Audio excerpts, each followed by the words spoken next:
took a picture of him. So he's playing ball. He's playing ball now. My son has him up 2 age jumps. He just turned 5. Yeah, the little one.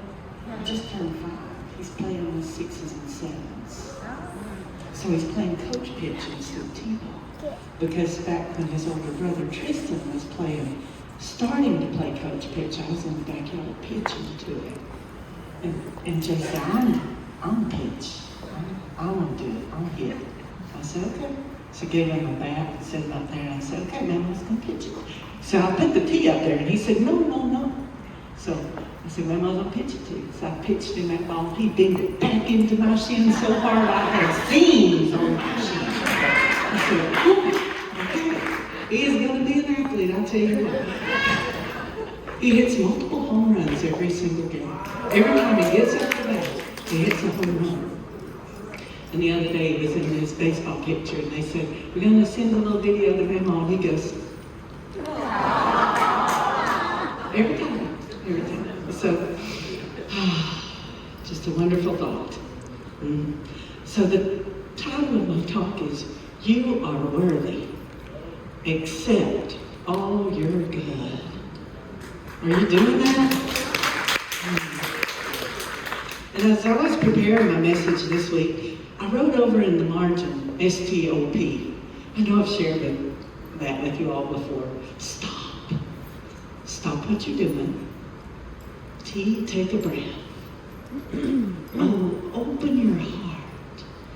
And P, pivot and step if you need to. Stop. And I wrote that over in the margin because I wanted to remember to tell you that I wanted to impress upon you during this talk that I wanted you to quiet yourself, to take a breath, and to open your heart, because that's the easiest way to acceptance. Quiet yourself, take a breath, and then open your heart. So I'd written that, and when I'm thinking of my message and write my message, I write a few little notes and things, and maybe margin things like stop. And then I get up and go do other things. See how I let that percolate for a minute. So when I was doing that, I was scrolling through Facebook. And I just happened upon a post, because things pop up in your feed that you have no control over, And people say, did you see that? You didn't comment on that. I'm like, I didn't see it. Facebook didn't think I wanted to. They didn't pop it up for me. But this one popped up, and it was in my feed, and it was from my past spiritual leader at the Unity Community in Nashville, Tennessee, Reverend Denise Yergin.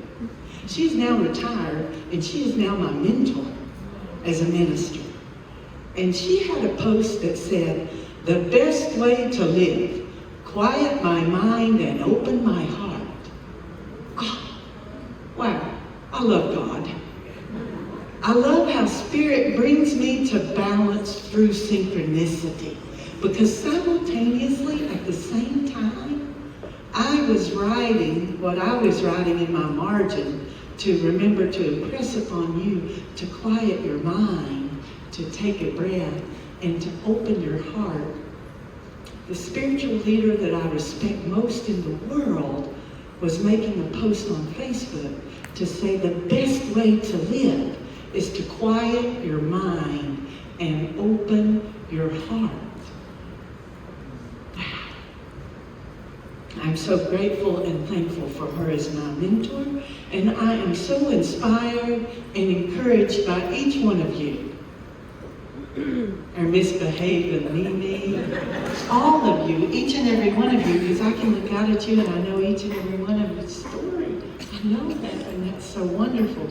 And I am so thankful for you being here, and I am so thankful for all of you that are joining us online.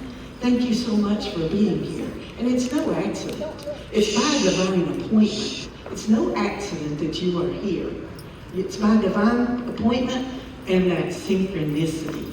I love it. I love it. So acceptance. Are you living in acceptance? Accepting all your good. Accepting all your good. It's a simple and yet profound way to be. It's a simple and profound principle. You are worthy. accept all your good. And I found a quote that I love too. Sometimes you never know the value of a moment until it becomes a memory. Sometimes you never know the value of a moment until it becomes a memory. That's a quote by Dr. Seuss. When he wise beyond his time. And have you ever tried to give someone a gift or pay them a compliment and you see them balk? You see them hesitate, you see them embarrassed because they're not ready to accept all that kindness, love, and admiration that you're offering. Or maybe you're the one. You're the one that was on that receiving end and found yourself uncomfortable and unable to accept. You were unable to accept and respond with gratitude and love and grace because it made you uncomfortable receiving, accepting. I believe many people have difficulty accepting an offered gift. And it reveals one of the important principles of learning how to receive the abundance that the universe has for us. In order to manifest, in order to be a manifester, a magical manifester, to take part in the process of co-creating your life and attracting to yourself the objects of your heart's desire, you must know that you are worthy of receiving. Because that's part of the process, the accepting and the receiving. Really, you really must know it deep in that you are worthy, or it's just not going to work for you. When I'm coaching people about the law of attraction, it doesn't work for some people because they can put it out there and decide what it is they want, which is a hard problem all on its own, deciding what you want. But then they can't accept it. They can't receive it. The universe is conspiring to make it happen, and it just goes on by. It just goes on by. And I have a story about that from my mom and dad that I hadn't intended to share, but then when I sat down and started typing my message, that's all I could think about. So I know when that happens that Spirit sending me that thought, that that's what I need to share. My mom was not a good receiver. My mom was a great giver. She'd give the shirt off her back. She would give all of her love, but she was not a good receiver. I know on Mother's Day I shared with you that my mom worked cleaning houses from the age of 8 for 10 cents a day and saved that money to buy my grandmother's silver, a real set of silver in a wood box with a red velvet lining. So my mom grew up in the Appalachian Mountains with her dad, a coal miner, and they were poor. They were poor.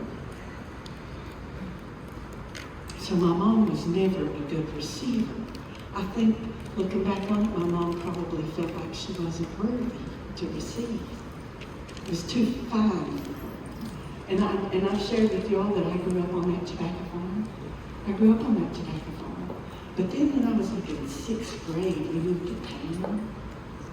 And I thought, wow, rich now. We lived in a brick house.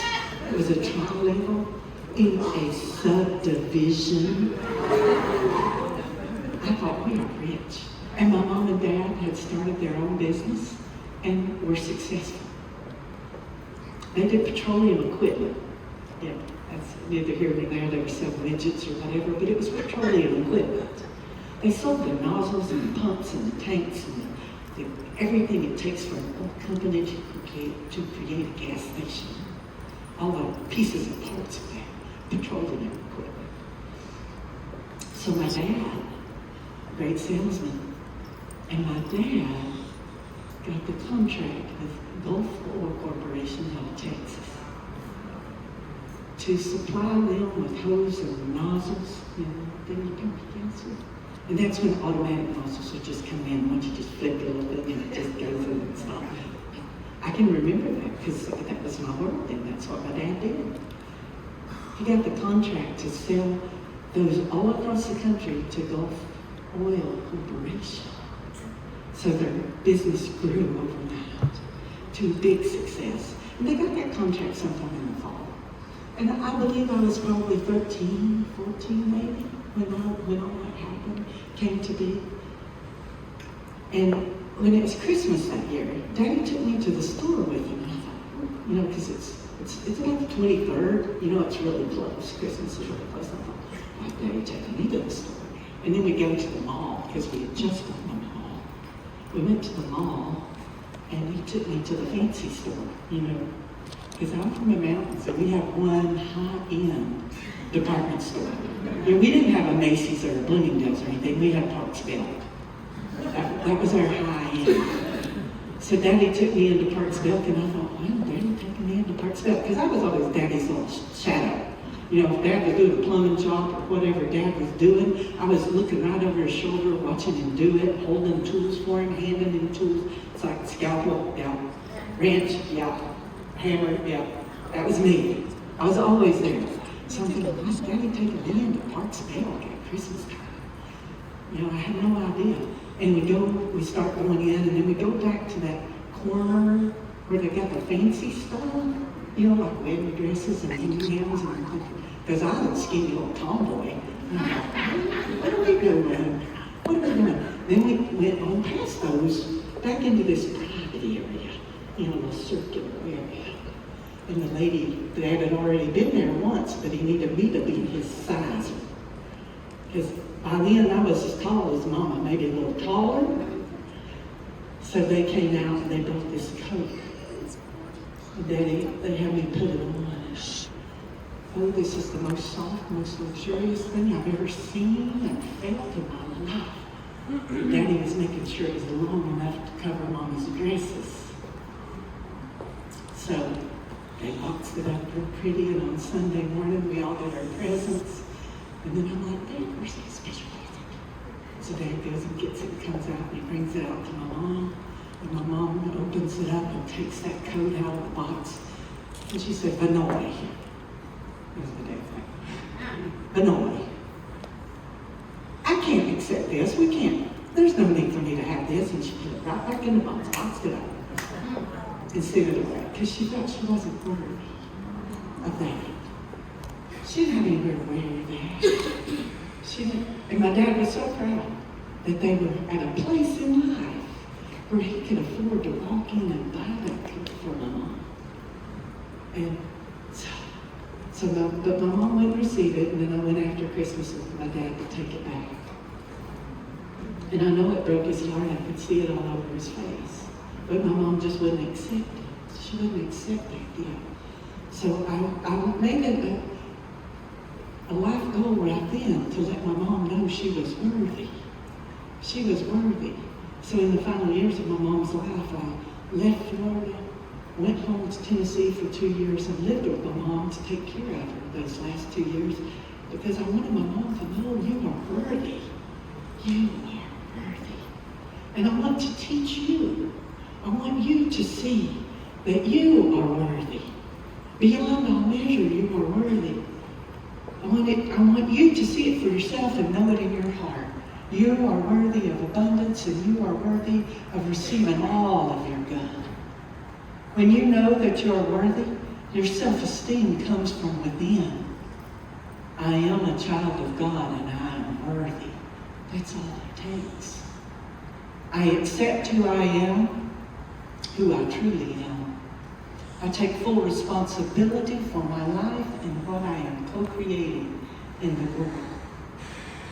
Your value comes from within.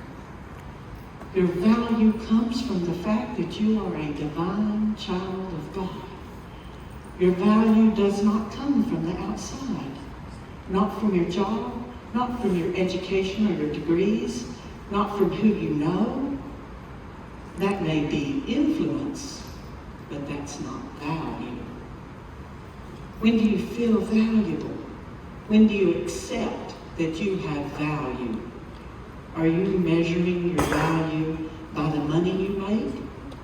By the success in a project at work? By the fact that you're able to buy that car that you always wanted? by having influential and famous friends. True value, it's inherently yours. It's within you from the beginning. When you were created, when you were a thought in the collective, when you were just a ball of energy, of the divine energy, you are valuable. You don't have to prove who you are or that you have value. It's part of you. It's not performance-based. Your value is not because of what you did in the past or even what you might do in the future. It's not possession-based. It doesn't matter what you have, the money you make, the car you drive, the house you live in. Those things do not set your value. It's not popularity-based. Your value is not because someone likes you or favors you above others or that you have rich and famous friends. I don't need, you don't need to prove any of that. I know who I am, and I know you know who you are.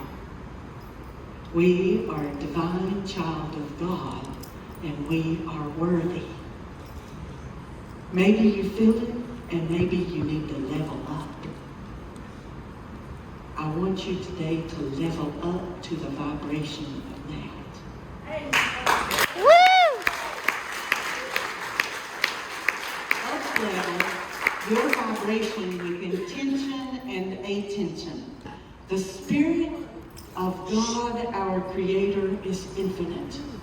It's omnipresent. It's everywhere. And everywhere and everything is in God. It is omnipotent.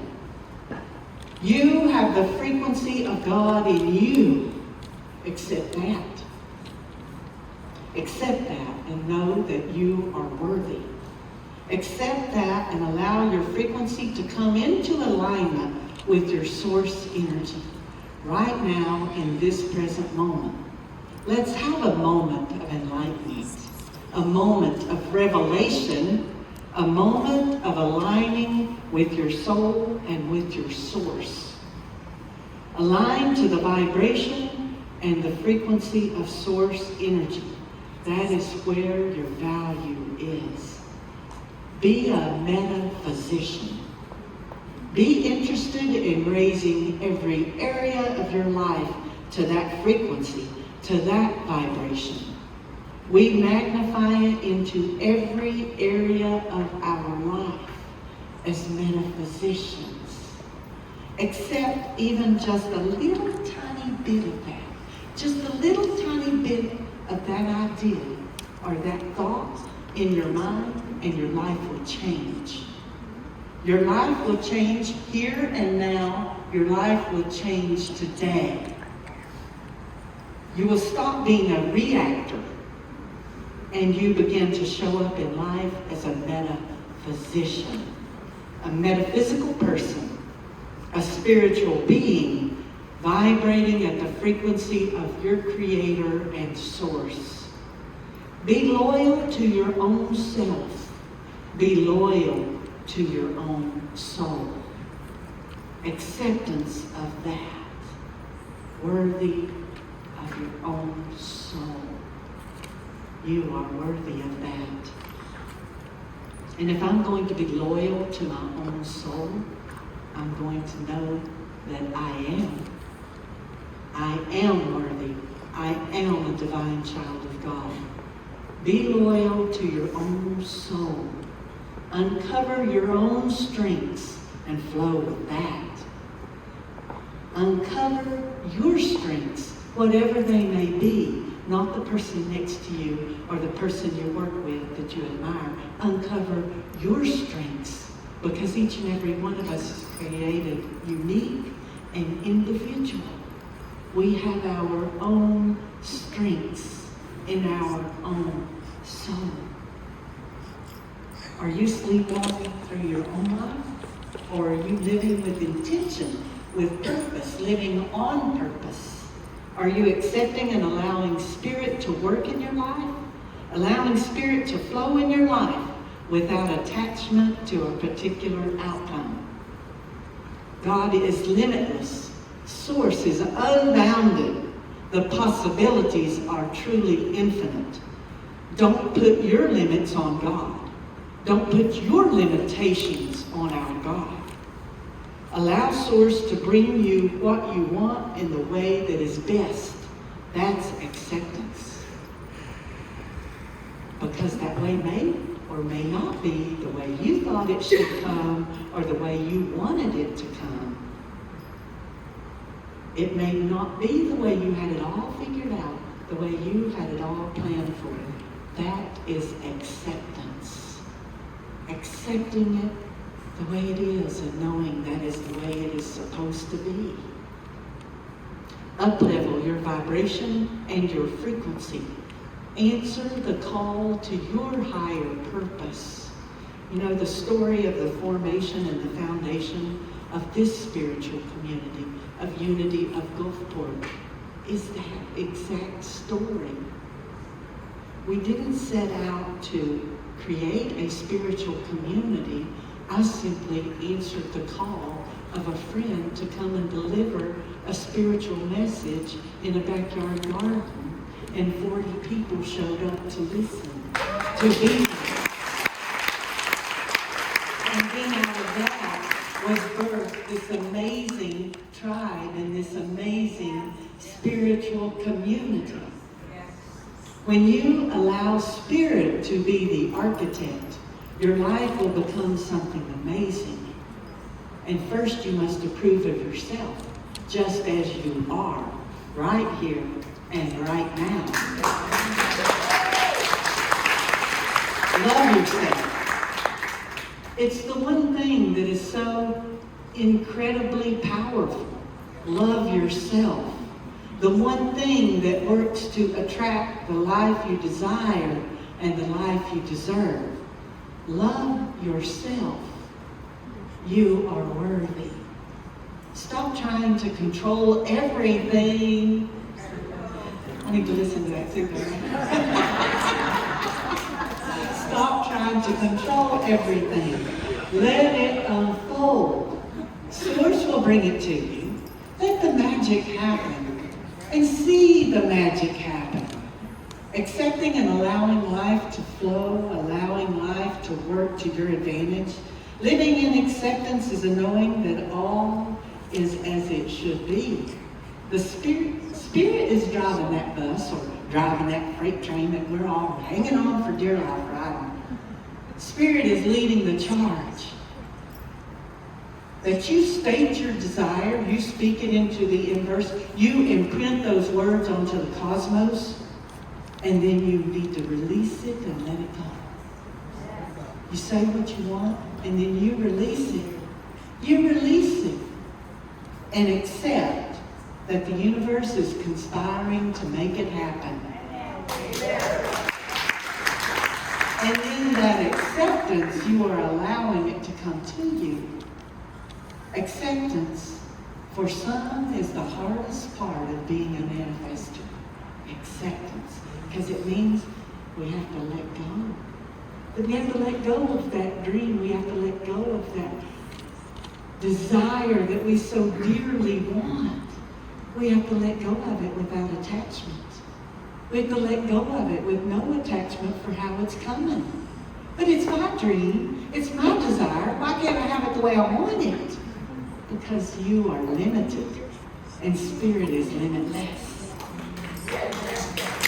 Maybe through the course of life, people come and people go. And maybe that person that left you was supposed to. Sure, it's hurtful, and there's a painful time that you have to get through. Life is not without trials and challenges. We all have them. It's how we show up to them, how we allow them to affect us. Just maybe people are moved out of your life to make way and make room for someone who's better suited to come into your life. Think of that and allow that. And maybe that last climb that you had looked like such a dead end. When you released, it came to you and there was a great success and you got a promotion. Just allow. Don't live in the frustration that things are not going the way you planned them. Live in the acceptance that if it happens for your good. In Romans 8, we are taught, we know that all things work together for good to them that love God, to them who are called according to his purpose. I'm not saying that you need to live your life by default. Because living your life by default is just going about your life and just letting things happen to you. And then say, well, that happened to me.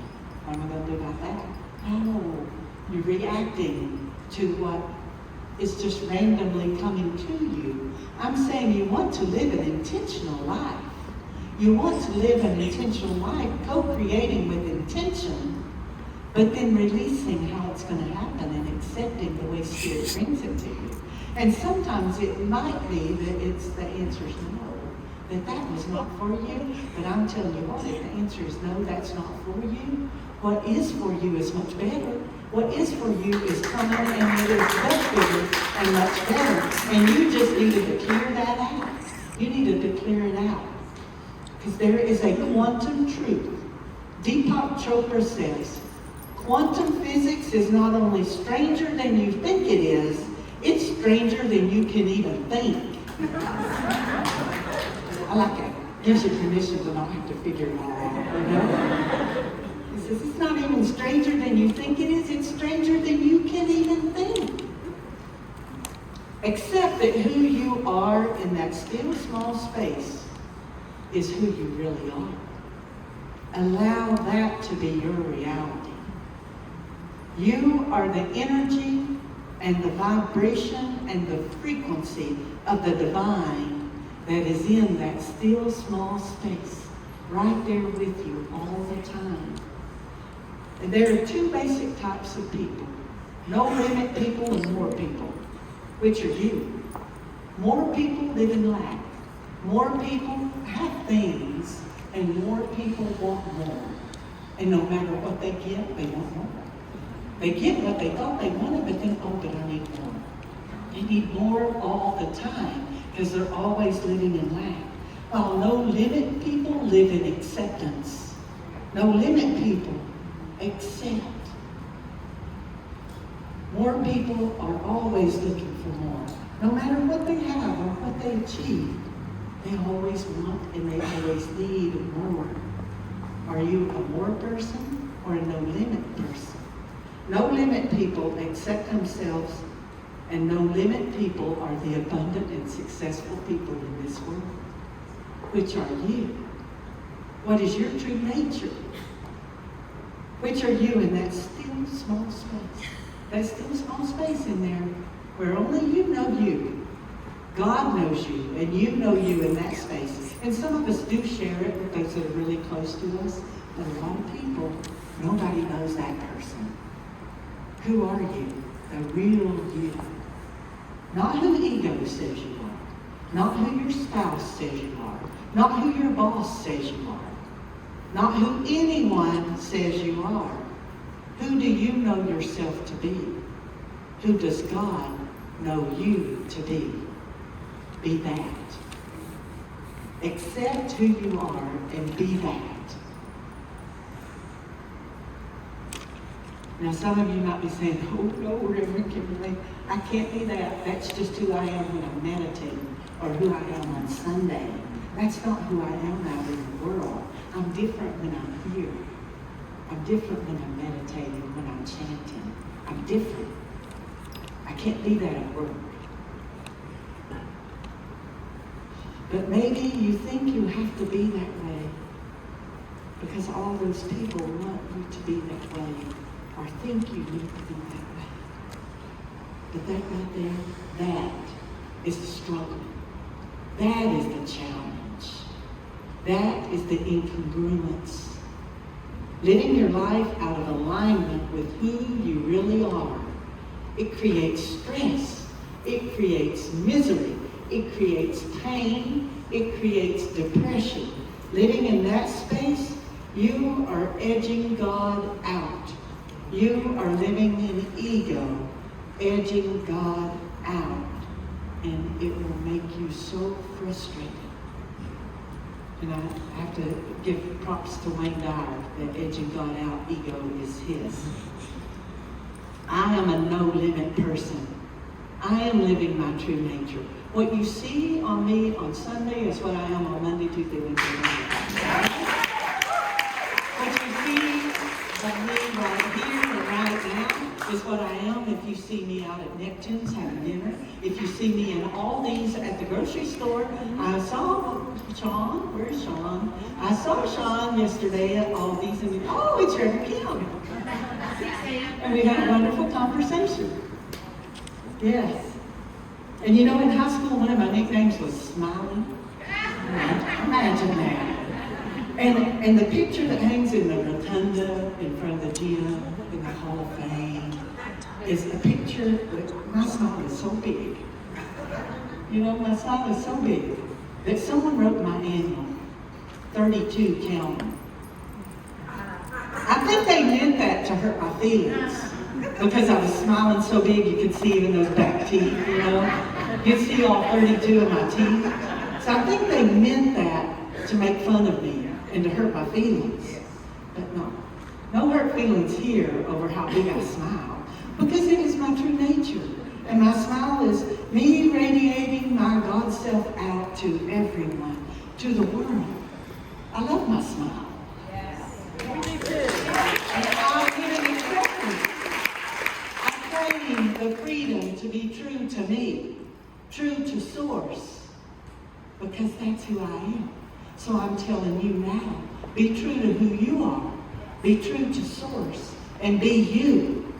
And my teachable moment today is that, just that, to take you inside to that still small space and convince you to go within to yourself, to that place where source is, where the divine is within you, your still small space.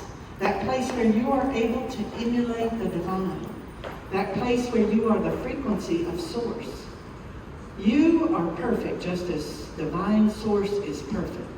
It's your I am place. Go within to your I am place and allow that to expand outward into your life and into the physical world of quantum physics.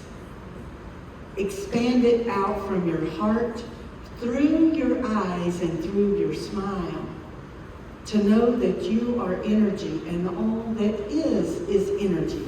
And you are the same energy as divine source. I'm not guilty for being abundant and successful. It is the natural nature of God's gifts that we all be abundant. It's just that some people accept and allow it, and some people resist and restrict it. Allow it. Know that you are worthy. Accept and receive it. Accept it and allow balance and harmony to come in your life. Balance and harmony between you and source. Balance and harmony between you and the people in your life. Balance and harmony between you and nature. Balance and harmony between you and your life. That harmony is what allows us all to coexist in unity through love and peace. And when I expand my still small space and radiate love and peace, my true heart's desire flows to me without restriction. And as Reverend Denise said, the best way to live, quiet my mind and open my heart. Show up as the metaphysician in your own life and live in acceptance. I think you'll find it's a great way to be. And so it is.